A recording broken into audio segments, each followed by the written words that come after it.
It's late, it's loose, and it's officially after hours.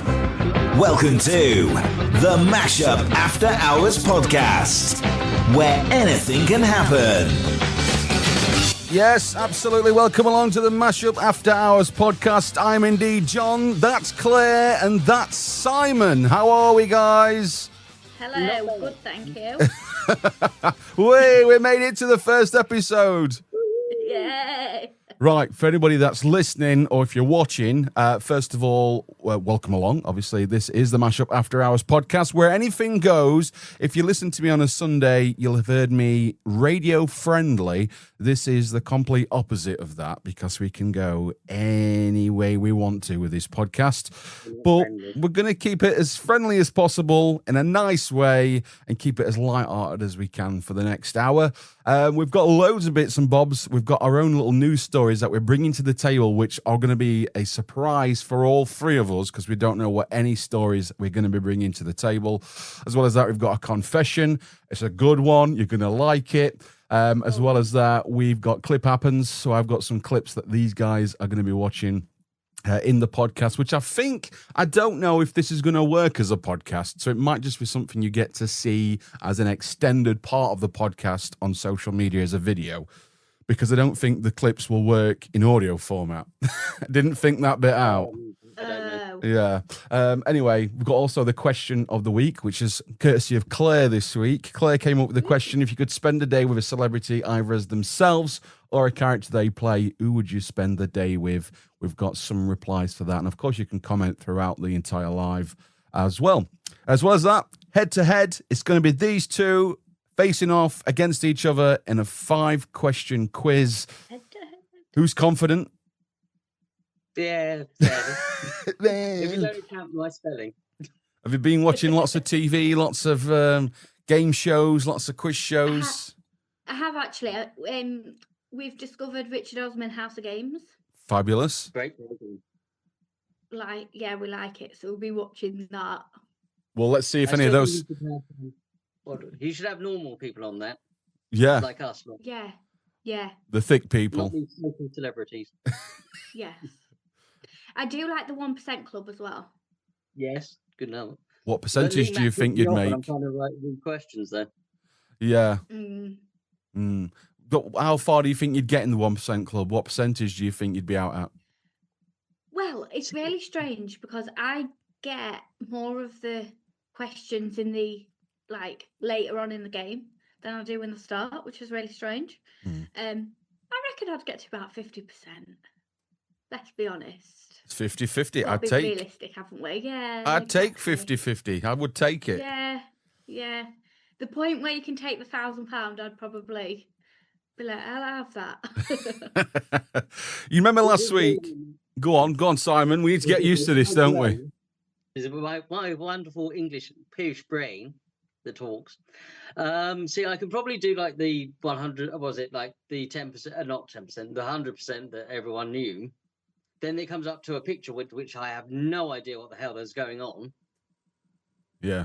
And so I'm doing a lot of there. Here's the weather. It's going to rain in this area. It's going to blow through to the east. You need a green screen behind you. Yeah, there you go. Well, you got the thing. How much more do you want? So you remember last week I told you about that I often get tongue-tied, and I did the clunch pudding disaster on last Sunday's show. I had a bit of a scenario where actually this wasn't me on the other receiving end of this, and I thought we'd kickstart the podcast just to talk about this a little bit. So if at any point I do say anything wrong, I'd actually did it in the test episode with you, Claire. You were talking about Christmas, and I said to you, are you excited about Christmas, any choice? And I meant chance. So I often get tongue-tied and words do get confused. But actually, I was in the chemist, as you do, picking up your prescriptions, and there's a lady behind the counter, and this is going to get really deep and personal now, but there's a lady behind the counter, and I won't name where or who she is, but she's just one of those people that when you look at her, you just instantly want to punch her in the face. She's just that kind of person, unfortunately.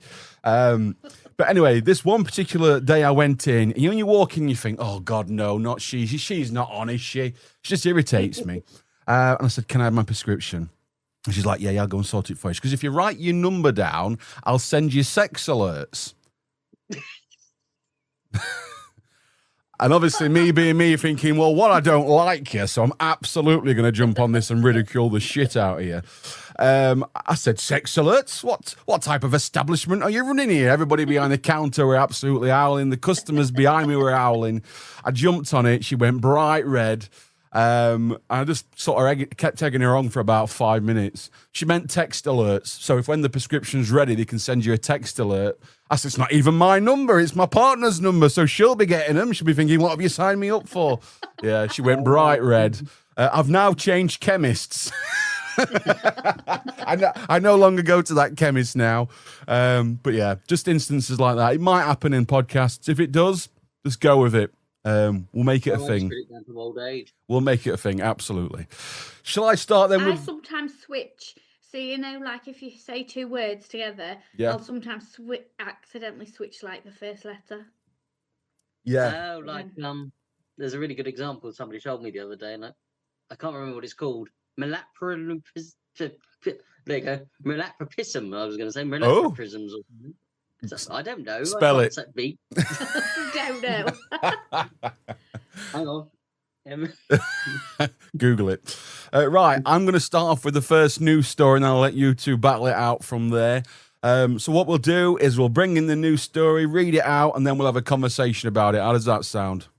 Yeah. So kind of hinted on this in the test episode, and this one really caught my attention. So the headline is Britain's top 20 favourite condiments revealed. You two look like saucy people. You like a bit of sauce on your dinner. I do. We're going to talk about which ones, though, in a minute. So whether it's tomato sauce on bacon sarnies, applesauce with crackling, or vinegar with hot chips, almost half of Britons say they enjoy a condiment with every meal. Respondents were given a long list of condiments and asked to pick the ones they love the most in a survey. I mean, the winners won significantly at 50%, but we'll start off right at the very bottom at number 20. So red currant jelly, I think that's cranberry sauce. We'll go with it. Sriracha is in 19th place. That's got 7% of the vote. Horseradish, 18%. Sorry, no, 9% at 18. Piccalilli is at 17. Tabasco is at 16. Then going up in the ranks, we've got tartar sauce, hoisin sauce, Dijon mustard, applesauce, Worcestershire sauce, English mustard, and then we're getting into the top 10. So English mustard is in 10th place. 9th place is burger relish. 8 is soy sauce. Then 7 brown sauce, right? So it's getting to ones that we know and love now. Malt vinegar in at number 6. Mint sauce at number 5. I couldn't believe that. This one, I think, is a massively underrated sauce. And I hope you agree with me. Salad cream. Oh, no. Oh, no, Salad cream wouldn't even make my top 20. Really? Yeah, it would be like right down at the bottom. See, I'm the only one who likes it in my house, so then nobody else likes it, so we don't buy it. But I really like salad cream with certain things, not on everything. Anyway, barbecue sauce is number 3, mayonnaise is number 2. The winner, tomato ketchup at 50% of the vote. Would you have put tomato ketchup at the top of your list? No, I would have. Yeah. Mayonnaise is mine. Mayonnaise at the top. I mean, there are some sauces that go with everything. Mayonnaise is pretty much, I'd say, yeah, you wouldn't put it on your bacon sarnie, but I did have somebody who was a friend who was pregnant and she had mayonnaise on her bacon sarnies. I suppose that's just kind of a thing that you have, cravings. I have ketchup on everything. Apart from cereal. Well, let me just stop you there, because the next bit I'm about to read out is that tomato sauce is loved so much that 12% even admitted putting ketchup on their roast dinners. That's big. No. But in my defence, I don't like gravy, so I've got to have something wet. You don't like gravy? Hold on. You're getting weirder and weirder, and we're only on episode 1. You don't like hot drinks. Yeah. You don't like. But also, John, you know what the little thing you did, the poster, you put me with a cup of tea in my hand. I don't even drink tea. Yeah, but I did It's that true. ironically because you talked about Christmas and you spoke about cups of teas. And Simon was always cooking, so he got a chef's hat. I love the censored bit on you. I think that should be on all of us. No, we've got to go back to that. Don't. You sort of distracted us then and go, well, we'll get off that topic now. I've mentioned I don't like gravy. Let's get back to it. What is it about gravy you don't like?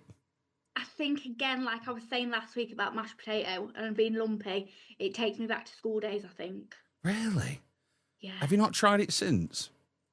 I have, and I just don't like it. Because you can. And also, when I have a roast dinner, I eat everything separately.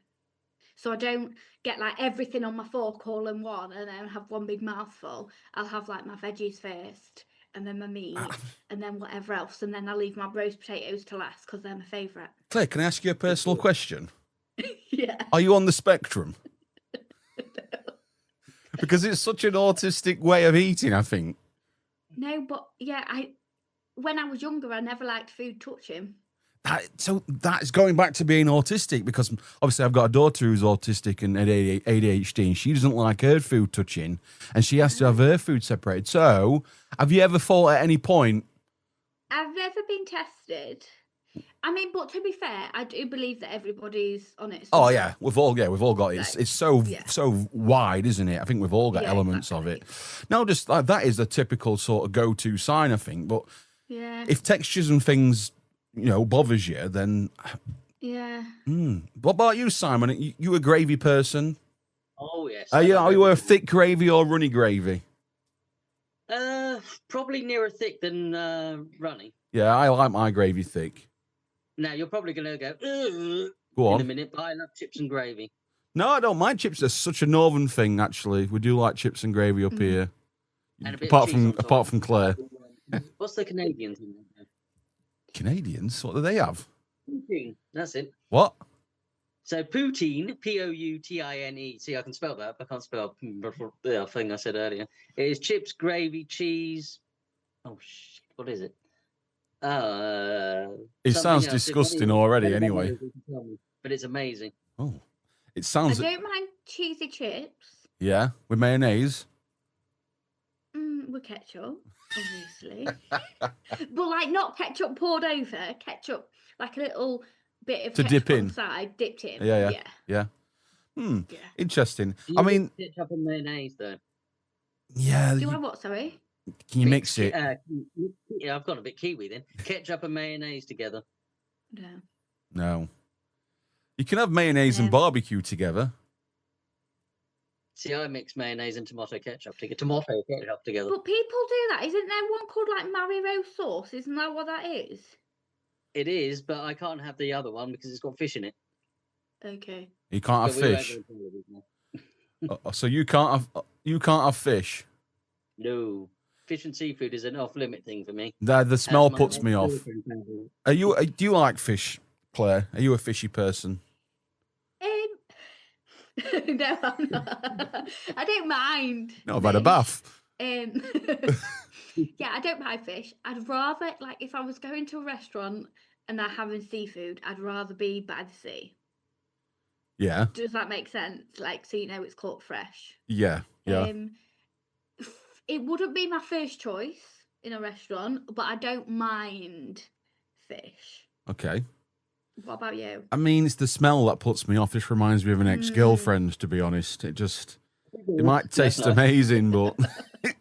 And you don't want to cook it at home. No, it's one of no. those things that you have when you're out. Yeah. Because it just stinks your house out. It's like having a chip pan. I love the taste of chips from a chip pan, but you don't half stink after it makes everything in your house stink. And my mum and dad, they've got an old-fashioned chip pan. So when you go around there, when you've had fish and chips, even if they've just had chips like 2 days ago, it still smells and it clings to you. Like you go to somebody's house who smokes and you don't smoke, you seem to smell it more and it clings to you. And I'm a bit of a fussy smeller. I like to smell nice.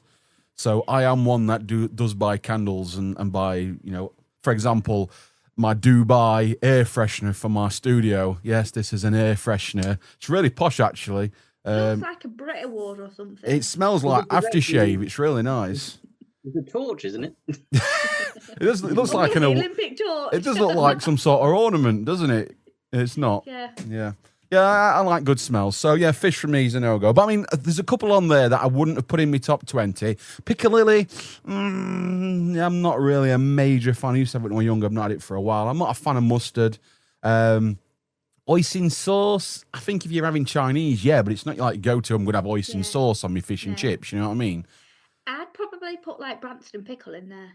Yeah. Yeah, good shout. In my top 20. Yeah, there's no... Mango chutney would be in mine. Mango chutney, good shout. Again, I mean, kind of Indian food's a big staple for UK, so I'm surprised there's no Indian sort of sauce in there. Even like yogurt and mint. It's quite a nice sauce. They don't call it that, though, do they? They call it something else. Writer, is it? Yeah, writer, yes. Something like that. Just yogurt and mint. Yeah, strange one. It was the 12% admitted putting on tomato ketchup on roast dinners that caught my attention the most. And now that you've admitted to doing it, Claire, you're off my Christmas list, I'm afraid. I'm off the podcast already. That's it. Anyone fancy being a podcast host? We've just sacked Claire. She's no longer with us. Episode 2. She just puts ketchup on everything, including roast dinners. Yeah, goodbye. And she don't like tea and coffee either, so she's a bit of an alien. Yeah. Why do you put ketchup with it? What? Put ketchup with your tea and coffee, then you'll probably drink it. Dirty pig. No. No, there'll be some sicko that does that. I got a T-shirt for my birthday, and it said I have tomato ketchup with my ketchup. And I was like, that's true, actually. Are you one of these that's got sachets in your handbag? Yeah, I've always kept him. Because you never know when you're going to need them, and they have actually come in useful. Yeah. I was once with some friends. We had a picnic, and my friend had some cocktail sausages, and she was like, "Oh, if only I had some ketchup." And I was like, "Here you go." So it's come in useful. Yeah. You never know. Yeah, I mean, I was going to say we should go to a festival with you, and then if they do any bag searches, they'll just find a mountain full of ketchup. A big Heinz bottle of ketchup. Yeah. You are listening to the Mashup After Hours Podcast. So when do you think I'm going back to the lovely C word again? Yeah. Which I have to. So when would be the best time or the appropriate time to take down your Christmas tree? Well, it's meant to be 12 days after Christmas. That's tradition, isn't it? 12 days after. 6th of January or something. I think when do you take your... Hang on, I've got to put my glasses back on so I can actually see, you know. The joys of being blind and whatever. So when do you take your Christmas tree down? Me, personally, I take it down before New Year. Mm. So you don't do this 12 days of Christmas?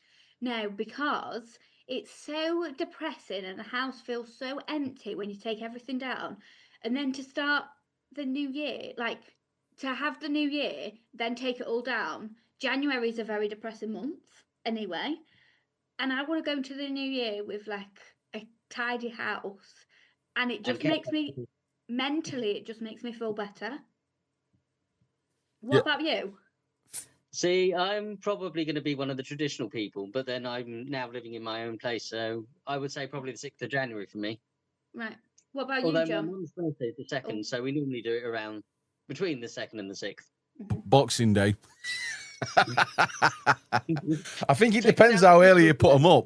Like I told you last week, we've got one of those trees with all the fake snow on it. And when the cat and you're having to constantly hoover up around it, you want to get it down as quickly as you can because you get a bit fed up of cleaning up after the mess.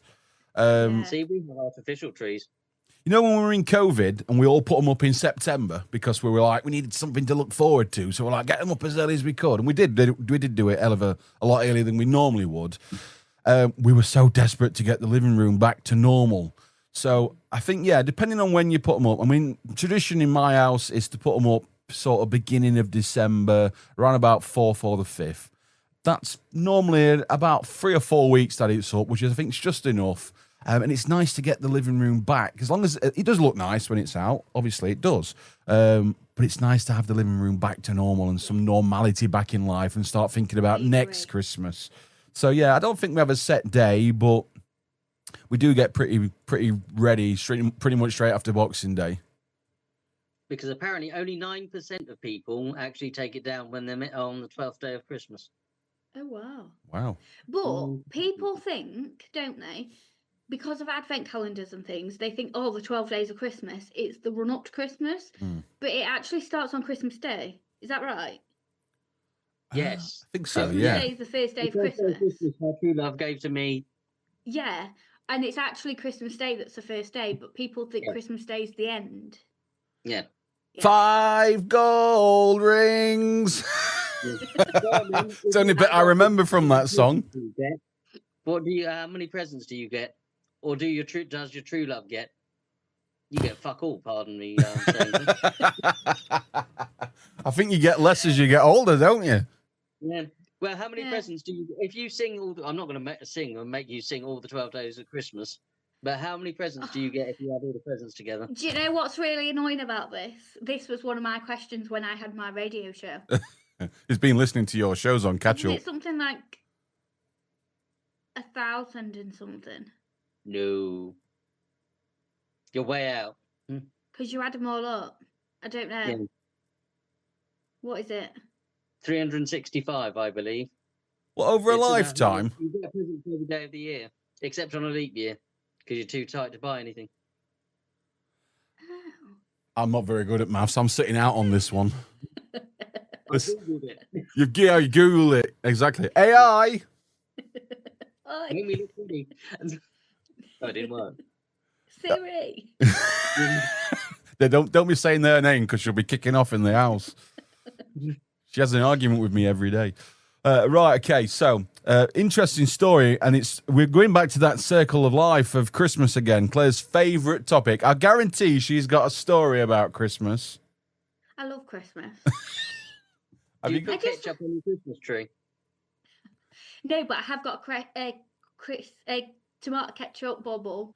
I bet you can get like a bottle, tomato ketchup bottle to sit on the top, like where your star or your fairy would go, just like a ketchup bottle. Do you know what? That's a really good idea. Have a bottle of ketchup on top of your tree instead of an angel. I bet or it a star. exists. I bet it exists. See, do you do a star on top of your tree or do you do an angel? I like to stick an angel up with the tree up her arse. I enjoy doing that little bit. That's my favourite bit. Enjoy that, you bitch. We put a star up, but I make sure that the lights are in the bottom of it as well, so it kind of lights up a bit. So And when you she put sets the on ketchup on top of it. on fire, she's a burning angel. And then the star goes like that because it's like the Too heavy. tree's heavy, so it's like Pissed up. yeah. So too much for Christmas. This is the Mashup After Hours Podcast. So I saw this the other day and it said, for the first time ever, South Korea's top universities rejected 45 students with excellent grades because they had passed bullying records. Wow. Wow. That's amazing, isn't it? Because to actually think, like, so many people bully, a lot of people get bullied, and sometimes it's like whatever. But I think actually, if it is then going to affect you in later life, Yeah. with your education, then I think do you think fewer people would bully? I mean, so when I was at school, I got bullied a hell of a lot. I got bullied for all the weird things that you wouldn't think bullying would sort of surround. So for me, I wasn't into football. I wasn't into cars and all of that kind of thing. So kind of like not your typical boy. And people sort of picked on that. I mean, I have the last laugh now because they all sleep with each other and they've all got kids with one another now. None of them, you've all got their own little palaver of life. It's like a soap opera. So I have the last laugh. But bullying now is on a different level to what it was when I was at school. And I left in 2005, so 20 years ago. And now it's knives and weapons and things. And the bullying's not bullying anymore. It's actually physically hurting people.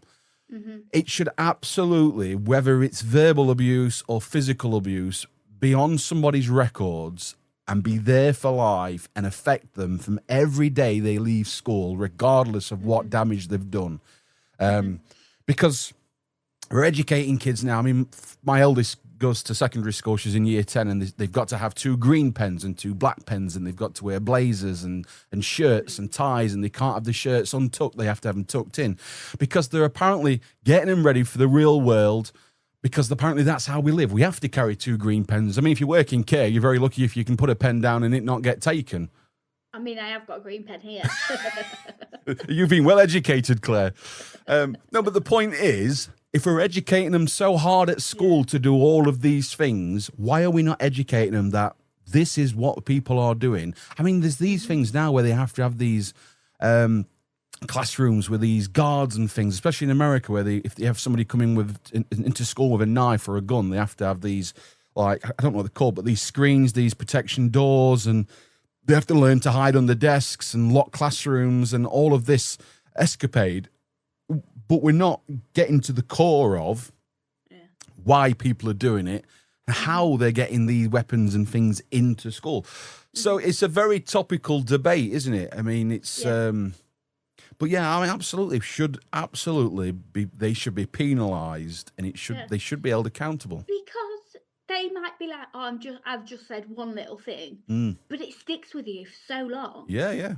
And like that's all you remember.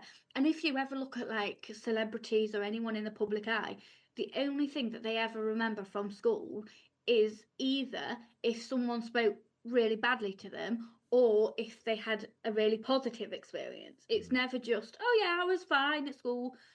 It's always one or the other. So that's what you remember, isn't it? Yeah. And you've got to think of the damage it causes to the opposite person, the victim. Yeah, exactly. Because, if they're forever bullied, again, physically or verbally, it's not so much a big thing when I was at school, but now you hear more about kids taking their own lives and things. And there has to be somebody held accountable for stuff like that. I mean, this big program that came out on Netflix this year about the guy, the little boy who went into school, and I can't remember what the film were, but it had, it was a big thing, and they started playing it into schools and stuff. I never actually watched it. But they were like, this is happening more and more, especially in the UK. We hear about it all the time in the States because they have more access to knives and things, whereas over here it's just a kitchen knife or whatever. But that's the start of it, isn't it? So yeah, it's really scary. Things have to change. But again, going back to me being at school, I feared the police. You were brought up to fear the police, whereas now they're educated where the police can't do a darn thing, so they can get away with everything. Yeah. I mean, what's your views on it, Simon? I mean, this is from up north. This is a north perspective. You live down south. Things might be a little bit different down there. I don't know if I can say too much about this, but in April this year, we had a group of 9 people at my work who decided to run riot, and one of them ended up being stabbed. This is in my actual place of work. Blimey. It's scary. The oldest person in the group was 23, who was the driver. The youngest was 8. Yeah. 8. Yeah. Scary. Because obviously, seeing all these. Where I was going to say, where are the parents? Where the police obviously came immediately, but I have never. It's like a CSI scene. It's horrible. Yeah. I mean, we live in an area, Claire, where I often think it doesn't happen around here. We're okay, but we're hearing more and more about it happening around this area. Yeah. I almost don't feel safe anymore. I mean, there's been an incident recently on a service bus, and a young girl's been physically touched by an elder man, and I think that could have been my daughter. That could have been my daughter on the bus. She's 14. That could have been her, and it just really puts life into perspective. Like we are just not living in the same world anymore. But what are we supposed to do? Do you know what I mean? Like, yeah, because you can't stop living your life, can you? You can't be like, right, I'm just not going to go out of my house in case of this. You still have to do these things, but it is really scary, really frightening. So when you talk to your parents, they say when we used to go out, we never even used to lock the doors. Like they used to leave the doors unlocked and just like go out for a few hours and then come back and the house would be fine. Now you wouldn't dare not leave something not tied down on the garden. Never mind leave the house unlocked. Yeah. Because they will take anything, won't they? Like if it's not tied down, they will take it. Different world. I mean, we said we weren't going to talk about politics and the type of the country and the state of it, but it's very hard not to because we are quite upside down, I think, at the minute as a nation. And it's everywhere. Yeah, 100%. It's not just happening in our country. No, it's not. But it shouldn't be happening in our country because it's not as accessible as it is in other countries like the States where, like I said, they have got access to weapons and things a bit more freer than we have. But yeah, it's absolutely scary. I wouldn't want anyone that I know to become one of those statistics. But yeah, I mean, going back to the main topic, people should be held accountable, whether you've done it at 12, whether you've done it at 54. You know, there should be some form of punishment, and they should be having it on their. And even if it's like verbal or physical, Yeah.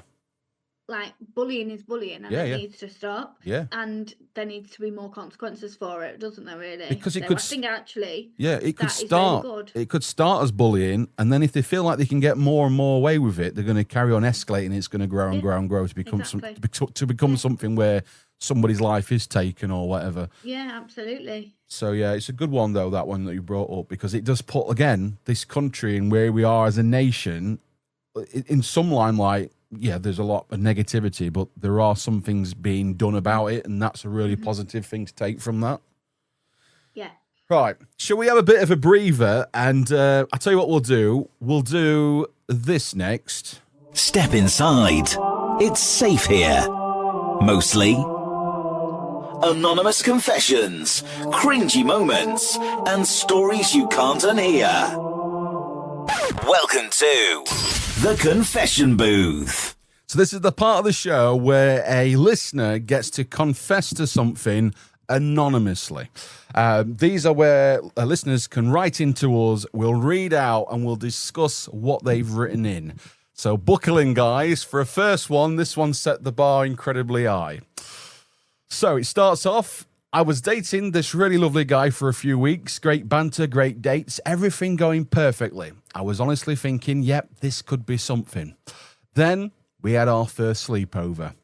And guys, I swear to you, I have never heard snoring like it in my life. I'm talking motorbike starting in a tin shed level. I'm talking cartoon character choking on a kazoo level. And at one point, I genuinely thought the roof was vibrating. I laid there all night, wide awake, Googling, is it possible for a human to snore themselves inside out? The next morning, he asked if I slept well. I lied and said, yeah, really cozy. Meanwhile, I looked like I'd done 10 rounds with a tumble dryer. Anyway, instead of addressing the issue like a mature adult, I did the noble thing. I sort of just slowly stopped replying to messages.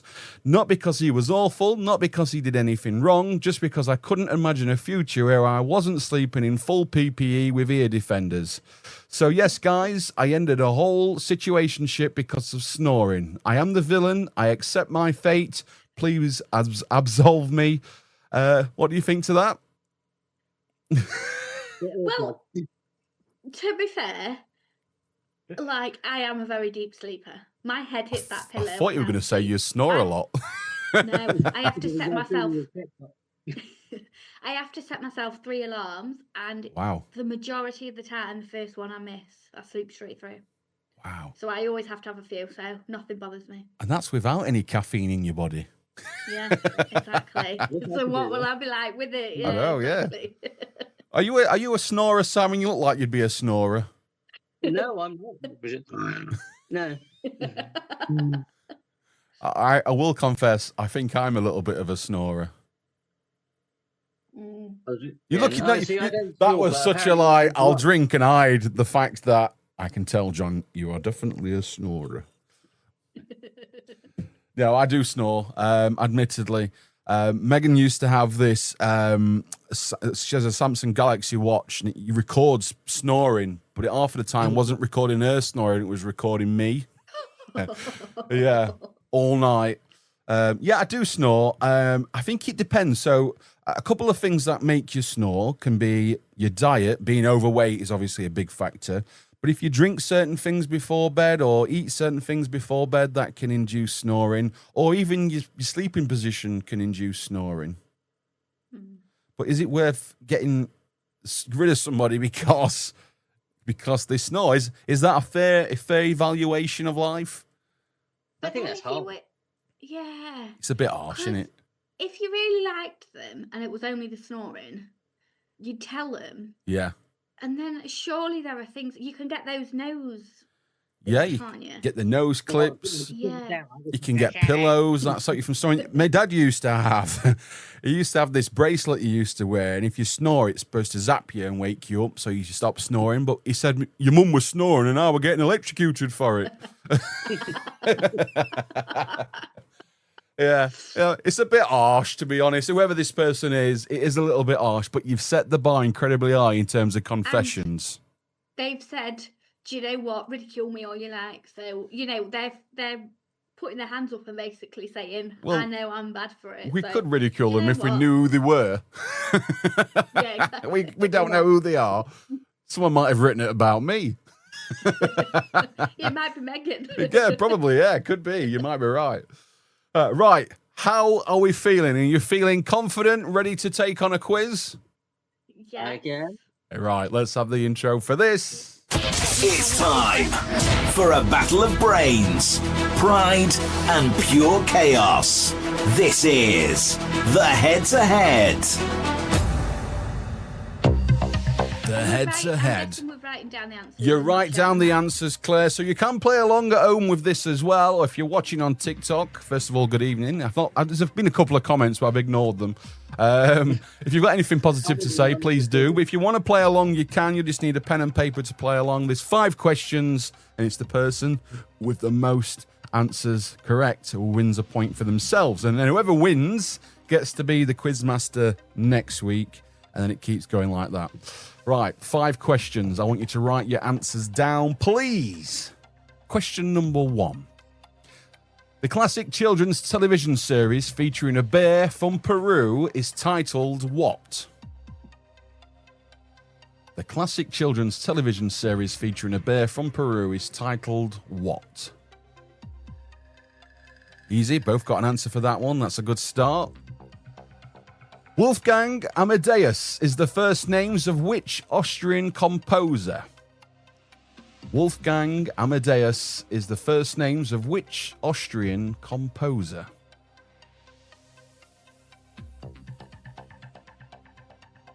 Ooh, Claire's confident. Straight in with us. I'm really not confident. Question number 3. Which sea is a place where people are buried after death? The letter C. Which letter C is a place where people are buried after death? Begins with the letter C.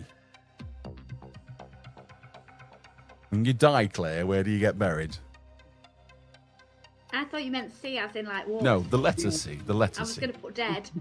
Dead C. Dead sea. Let's throw them all out to sea. It's not plastic floating up on the beaches, it's dead bodies. People.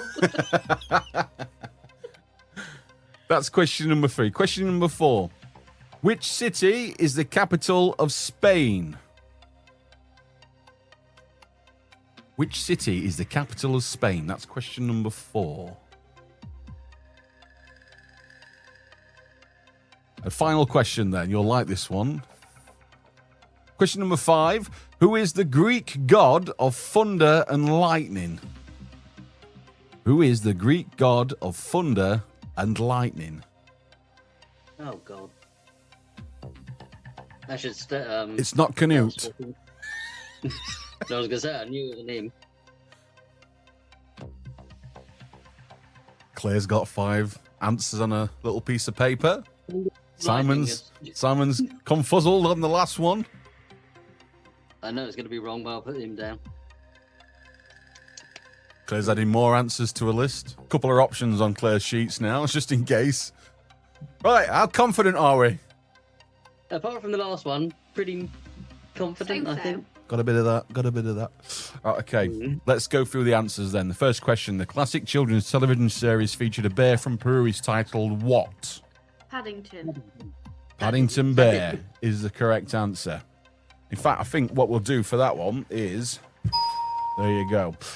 Question number 2. Wolfgang Amadeus is the first names of which Austrian composer? Mozart. What did you I put, Claire? actually put Mozart, but that was the only composer I know. And I knew he was from Austria because I've been to the place he was born. But Are you confident with Mozart? I just guessed. It Yeah. is a correct answer. Question number 3. Which sea is a place where people are buried after death? Cemetery.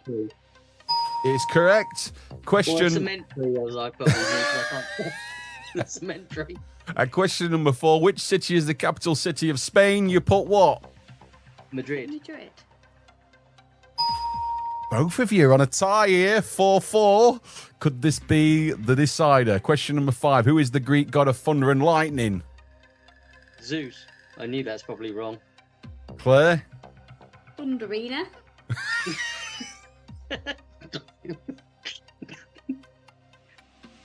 Well, Claire's answer is... It was indeed Zeus. For Simon. Simon, you bagged it on question 5. Oh, You literally so lost close. on 1 point, Claire. 1 point. Can you believe it? There you go. Unbelievable. Annoying.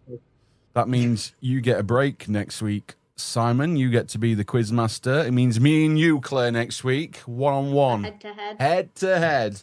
Who is Ed? The tiebreaker question would have been, what is the largest ocean on Earth? Atlantic. Pacific. You'd have got I that got one, that Claire. one right. You'd have got and that I'd one. won. What a crime. You're not very competitive, are you? I'm not very competitive now. Runner up against a bottle of ketchup. How's that? Yay! Yay! Stay tuned.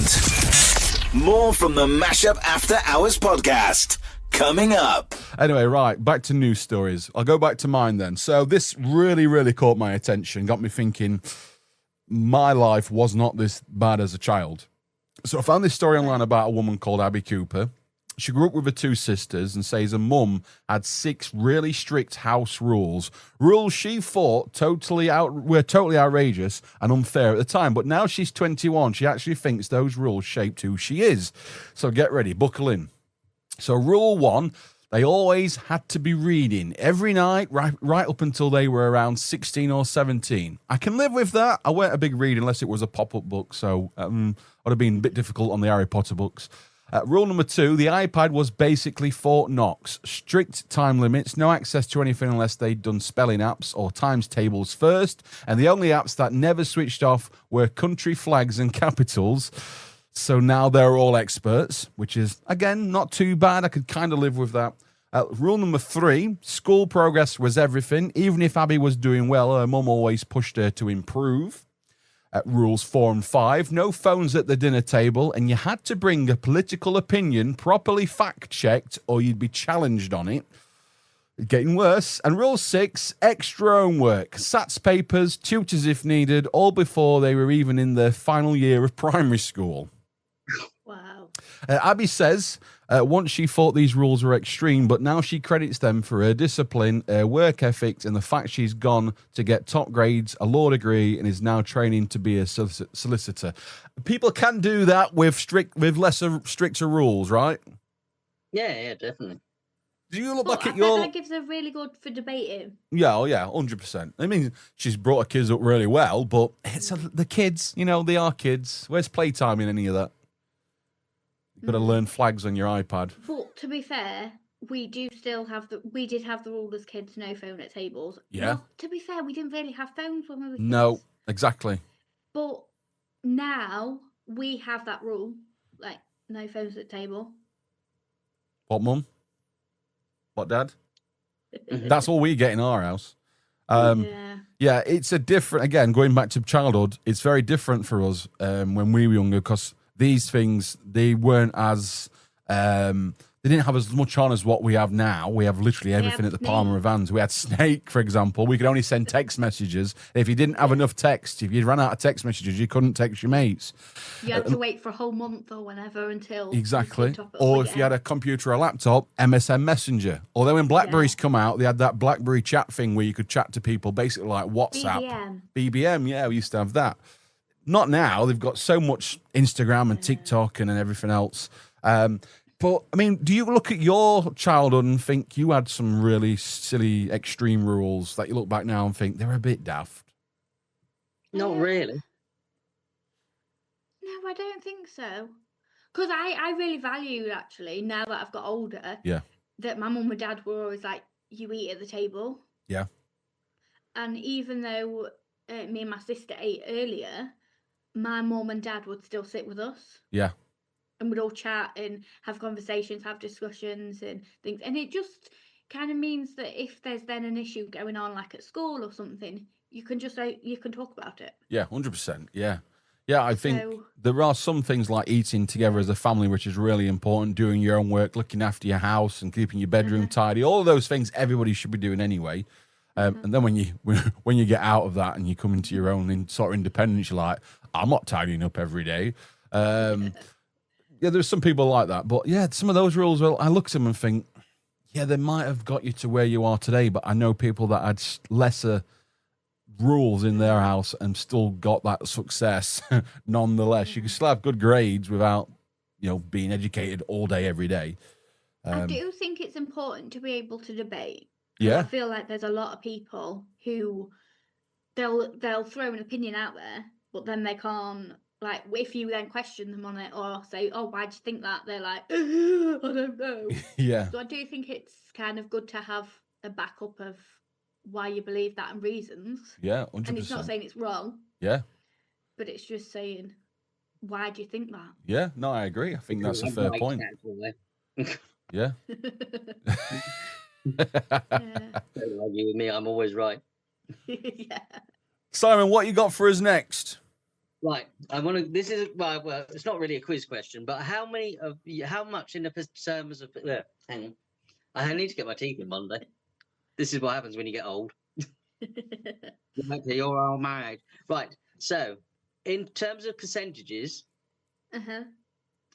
how much in percent do you think of workers do not take their required breaks or desired breaks that they should get? It's going to be a high percent, isn't it? It's going to be very high. Going to be like 75. I'd have gone a bit higher than that. Sound like Bruce Forsyth. I'd have gone about 85 to 90%. I was really shocked by this. You're close. 96% of workers do not take the actual breaks they're entitled to. I can believe it. Oh. And I thought, hello, that sounds like me at work. What irritates me is that some jobs you could be working the same job role as somebody else in the same career, in the same business or whatever, but you don't smoke. So you only have your breakfast break or your dinner break, but then the smokers get that break and smoking breaks, and some of them do take the piss a bit, don't they? Mm-hmm. Yes, because I know that in our job that they say if you smoke, it comes out of your whatever break you get. That's good. But is Which it I agree monitored? with, because Yeah. why should they get the as an ex-smoker? I know I'm a bit hypocritical, but why should we get extra breaks when you get, say, half an hour? Yeah. And then we get 45 minutes to do what we need to do. Yeah. I used to work in Care, and obviously I don't smoke, but they used to have their breaks and then go for a fag every hour for 5 or 10 minutes. And then when you count it up, they're basically getting paid for 2 hours where they're essentially using that as break time for smoking and having their actual break and then everything else. And you're thinking, why am I doing the same amount of work, yet getting paid the same as those, but they're doing 2 hours less than me? Doesn't make sense, does it? And it was never monitored. You should just, whenever they go on a break, be like, right, I'm going on a break as well. And I'll come back when they come back. The thing is, in Care, you couldn't leave lounges on your own because the residents and stuff were vulnerable. Exactly. So you were in that predicament where if you weren't the smoker, you were always lounge watching, so they could go out and have a fag all the time. Yeah, it does take the mick a little bit. But no, that's an interesting one because I can't remember what I was watching the other day, but they were on about the percentage of people that don't actually take the breaks. And I think if you're working NHS, you're very lucky if you even get a break in a 13-hour shift, depending on how busy you are. But I think it's so important. Oh, and yeah. Especially, like you just said, like working in Care or NHS or something. You're working really long days and it's a very intense job. Yeah. You need that time to just decompress. Yeah. Have some food and just, yeah. Because it's not just physically challenging, it's mentally challenging as well. Yeah, exactly. And some of them... Go on, Simon. Go on. I was going to say, my old line manager at work will do, say, he's crazy, but he'll do from 8 in the morning till maybe 11:30 at night. Wow. Even though the shortest stop is closed. And I think the last time I worked with him, he had about a 14-minute break because he said he's got too much to do. But I thought, you're going to kill yourself. Crazy, isn't it? Then he tells me off if I do an 8 to 5 day and I go for my lunch at 2, which is fair enough, but it's still a long time, though. Yeah, because you're supposed to do so many hours and then have a break, aren't you? I mean, I used to work at 10-hour shifts, and we used to have 2 breaks, and that was enough. You know, they went really quickly, as they do anywhere you go. If you're on school dinner time at school, and that seems to go really fast. Any break goes really fast, but that 15, 20 minutes, half an hour, whatever you get, it does help you just to sort of, one, grab something to eat or a drink, because if you're in a job where you don't even get a chance to have a drink of water, it's helpful to sort of keep going. And it's good for morale as well, I think. I once worked in a job where I think it was like winter time. Yeah. And I'd gone on my lunch break and I got myself a hot chocolate from town. And I sat there with my hands around the hot chocolate. It was cold, so I had my coat on and my scarf, and I fell asleep, and they had to come and wake me up because my break had ended. Oh, wow. See, I've done that, but it wasn't because I was cold. It's because I had a cold. So I said, oh, yeah, I'll go for my half an hour or whatever it was. And then I ended up falling asleep on the table. Well, my head on the table. I won't say I fell asleep on the table. Sprawled out like a buffet. Yeah, that's a lovely sight doing that. Like an all-you-can-eat. Love the chaos of the mashup after hours? Then don't miss John's Weekend Mashup. Live every Sunday from 9 a.m. on Crags Radio and on TikTok. Sam Fender. Yes. I don't know if you heard about this, but he won a Mercury Award. Mm-hmm. And he donated his £25,000 to smaller venues. Right, okay. So that's the whole money that he gets for that award. Yeah. But to the smaller venues that don't really get any government funding and things like that. And I just think that's an amazing thing to do. And I think there should be more people like that. Yeah, Definitely. because Really. he'll have made that money, if not more, this year anyway. Yeah, so that 25 grand will be hardly anything to him. I'm not saying that he doesn't need the money. And to the venues, it will be a lot of money, and it will help him massively. Or if they give him away to charity, or I mean, when you watch these celebrity reality TV shows, a bit like The Traitors, I know they're doing it for a charity and whatever they win, but I don't think they will have done it for free. So they're also getting paid and then winning the money for their chosen charity. Yeah, exactly. And I think it's like I'm a Celeb, all these celebrities that are in it, which is great, they'll not be doing it for pennies. They'll be doing it for thousands of pounds. And some of them will even get a career again out of it.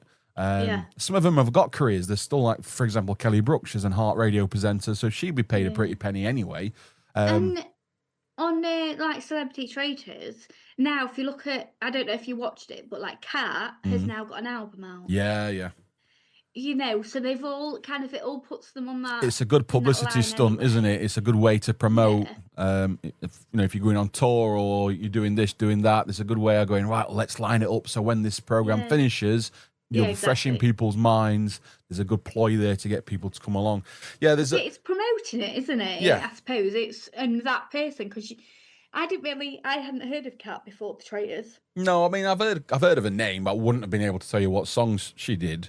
Great series, though, nonetheless. I really enjoyed it. Oh, I thoroughly enjoyed it. But it irritates you because, hey, we're winning it for charity. Yeah, but you're getting paid to be there. Yeah. You're getting the enjoyment of being in it as well. It's like 3 weeks of their life. Yeah. They're very busy people. Yeah. And I've seen that they've been interviewed since they came out. They weren't allowed phones. No. They were allowed one phone call a day home. They had no contact with the outside world or anything.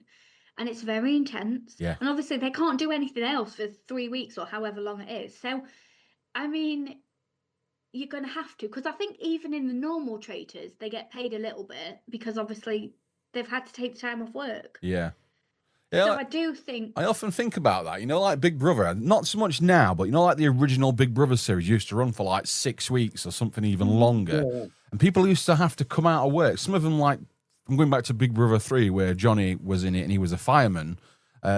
He wouldn't have just been able to go, right, I'm having 6 weeks off to go in Big Brother. Big Brother will have to have sort of compensated that somehow. Yeah. So how does that work? I've always been intrigued and interested about that, but I've never really found the answer out. But I think, like you said, there's got to be a way where the company, the production company, will have gone, right, there's X amount of money to live on or whatever. Because I think on the X Factor, people got paid so much per day. Yeah.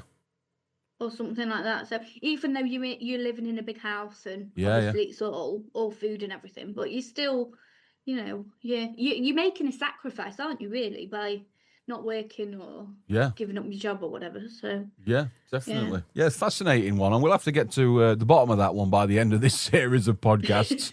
And let's speak to somebody. I could get somebody on the podcast who was actually on The Apprentice. Really? To tell you the truth, the whole truth, and nothing but the truth. Let's do it. You're fired. Yeah. Right. No, it's not as good as you like to think. Yeah, I can imagine. I bet it's not as rosy as we think it is on the TV. It's not as glamorous as it always looks either, is it? They only show you what they want to show you on TV. Yeah. It's like the X Factor. Somebody went on that and they told me a lot of things that go on behind the scenes on that as well. I could imagine. Every week, we throw out a question, and you lot never disappoint. This is the question of the week. Right, the big question this week, then, if you could spend a day with a celebrity, either as themselves or a character they play, who would you spend the day with? Sarah in Workshop says, I'd spend the day with David Attenborough. Imagine just wandering around the nature reserve with him, narrating everything I'm doing. He probably would do that. Do you think he goes like shopping and like goes down the supermarket aisle and go, and now you'll see to your left a Bisto gravy granule on the floor. There, the traffic lights are on red. Don't go through the red light, said David Attenborough. Tony from Sheffield says, dead easy, Gordon Ramsay, but the nice TV version, not the shouty kitchen one. I just want him to cook me something unbelievable. I couldn't imagine having somebody like a celebrity chef in your life who invites you for tea. Like, come round for tea, I'll do you something, I don't know, steak or whatever. You know that it's always going to be good, though. I'll do you a chip butty with tomato ketchup on it. Won't go round to Clare's, you wouldn't get no gravy on your Sunday dinner. You'd have ketchup everywhere. No, see, I do make my guests tea and coffee, so there would be a pot of gravy for you. Okay, fair enough. We'll let you off. So just basically ketchup when you're not looking. Maisie says, Elle Woods from Legally Blonde. We'd go shopping, drink something pink, and solve a legal case by accident. Yeah, I like that one.